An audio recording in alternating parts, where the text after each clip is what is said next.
hace unos meses se está dando al revés. Es más bajo el de ciudad que el de nación, por esta cosa de los valores, los costos, los precios que se ponderan en esta medición.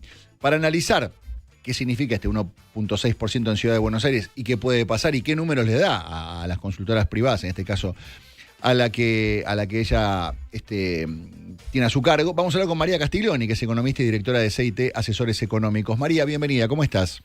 Hola, ¿qué tal, Horacio? ¿Cómo estás? Bien, bienvenida a nuestra charla mensual. Gracias. Siempre charlamos en estos días, previos al conocimiento del número nacional y después del número de ciudad. ¿Qué significa 1.6% en el índice de precios de la Ciudad de Buenos Aires? Bueno, lo primero, se confirma que la inflación estuvo abajo del 2% en el mes de mayo. Eso está en línea con lo que muchos que relevamos los precios veníamos viendo para lo que fue el dato de mayo. En nuestro caso, en CIT nos dio 1,8% para todo el Gran Buenos Aires, que implica o abarca la Ciudad de Buenos Aires, que es el dato que se conoce hoy, y el conurbano, que tiene más peso en términos de población que la Ciudad de Buenos Aires. Así que nos dio 1,8%, pero los datos que vamos viendo, la gran mayoría estuvo abajo del 2%. Esto significa que la inflación fue la más baja desde mayo del 2020, en plena pandemia, y veníamos durante el 19 y fines del 18 también con inflaciones más altas del 2% mensual, o sea que es uno de los niveles de inflación más bajos de los últimos tiempos, ¿no? Y eso, sin duda, es una buena noticia. Todavía falta, por supuesto, para llegar a inflaciones como las que tienen nuestros vecinos, a las que aspiramos, pero obviamente es una gran noticia.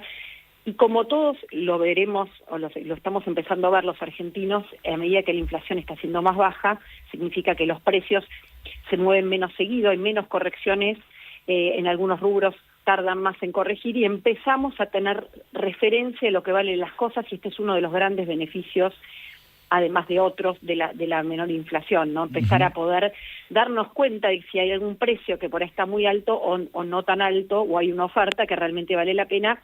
Eso lo podemos ver cuando hay más estabilidad de precios. Cuando hay mucha inflación, uno pierde referencia de qué es caro, qué es barato, y eso es una de las cosas más complejas, además de que cuando la inflación se acelera, en general los precios van por el ascensor y los salarios por la escalera, entonces en general siempre hay caída del poder de compra. Así que es un dato positivo sin duda. Bien. ¿Y qué relación puede haber entre este 1.6% y la inflación a nivel nacional? ¿Qué números manejan ustedes? Bueno, vuelvo a decirte, nosotros habíamos relevado, porque tenemos un relevamiento propio que nos había dado 1,8, pero podría estar por abajo de este 1,8. Obviamente el INDEC tiene digamos, primero cada provincia hace un relevamiento a los institutos de estadísticas de la mano de los lineamientos del gobierno nacional, del INDEC, que es un organismo nacional, que lamentablemente fue intervenido en algún momento hasta el 2015, entre 2007 y 2015, pero había sido históricamente, y está recuperándolo por suerte, un órgano ejemplar en términos de estadística. Esto es importante porque para poder ver cómo está la economía hay que tener un buen termómetro, y ese termómetro, uno de ellos, el más sensible, es la inflación, ¿no? ¿Qué pasa con los precios? ¿Qué diferencias hay? La Ciudad de Buenos Aires hizo una encuesta propia de gastos y tiene lo que sería una ponderación de esa encuesta de gastos que es más cercana al tiempo que la que tiene el INDEC, que se revisaron en 2016, pero que además representa el consumo en la Ciudad de Buenos Aires, cuyos ingresos promedios son de los más altos del país, ¿no? Entonces, obviamente, cuando uno mira la estadística, a mayor nivel de ingreso, menor es el peso que tiene en el consumo total los alimentos y bebidas, y tienen por ahí más peso relativo otros productos. Te doy ejemplos porque acá tengo justo un cuadro que había armado de ponderaciones distintas. En la Ciudad de Buenos Aires, por ejemplo, pesa más el gasto en vivienda que en otras partes, por ahí porque hay costos de expensas o son más caros algunos servicios, pero por ejemplo pesa menos alimentos y bebidas, pesa menos lo que es la ropa, pesa menos recreación y cultura, y en cambio pesa más la educación. Hay más porcentaje de gente que lleva a la escuela privada, por ejemplo, o pesa más los gastos de bienes y servicios varios, porque cuando uno tiene más ingresos, por lo general le queda más margen para algunos otros, digamos, servicios que capaz que cuando estás viviendo al día no podés adquirir. Por eso te digo, la ponderación es distinta, y entonces, según qué precio, qué tipo de productos aumentaron más en un mes u otro, es que hay más inflación en la ciudad o menos que el nivel nacional.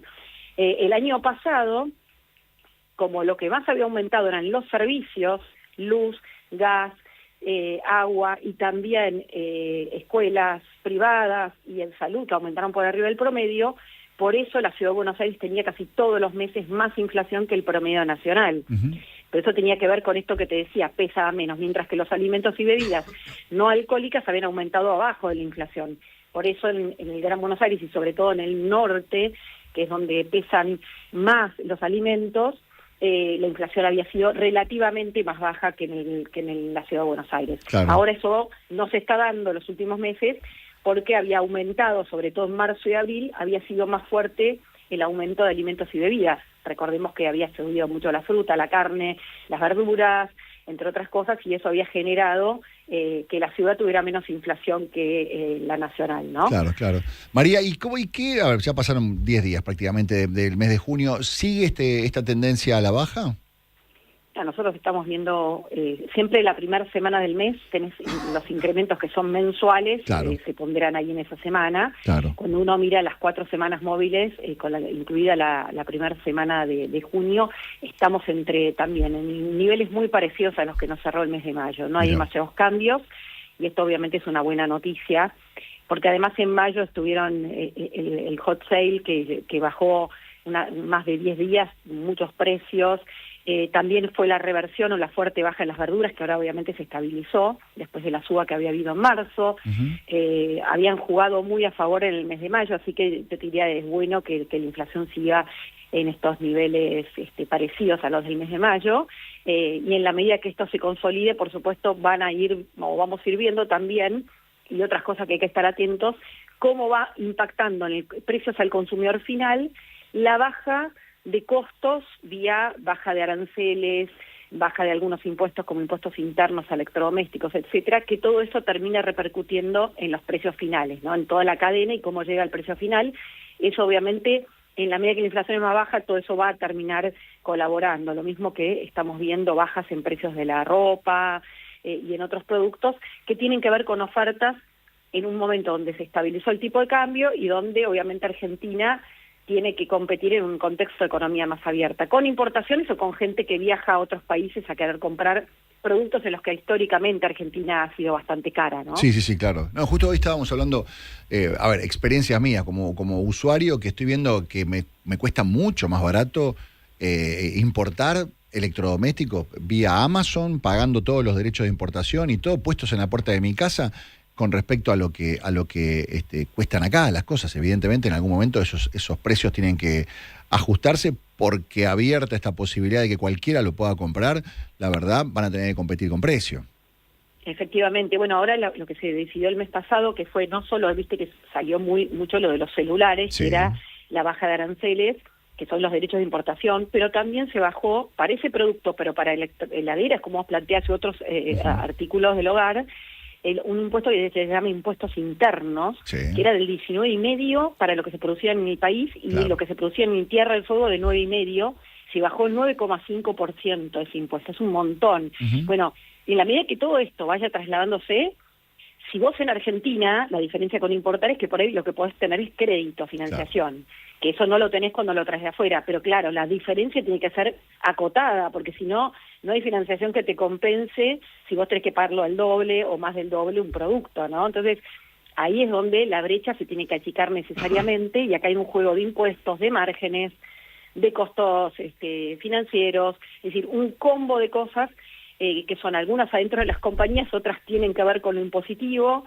Mucho de lo impositivo son impuestos nacionales, pero también impuestos provinciales y locales, ¿no? Que tasas que se han incorporado, lo que se llama ingresos brutos, que es un impuesto pésimo porque se cobra sobre la facturación en cada etapa de la cadena productiva. O sea que cuanto más manos pase el proceso productivo, cuanto mayor sea la cadena, más te van cargando, y eso obviamente es un impuesto que atenta enormemente contra la competitividad de la producción local, ¿no? Clarísimo. María, gracias como siempre. No, de nada. Muchas gracias por conversar con nosotros. Ahí estábamos hablando con María Castiglioni, que es economista y directora de CIT Asesores Económicos. hoy se dio a conocer el índice de precios al consumidor en la ciudad de Buenos Aires, que fue del 1,6%.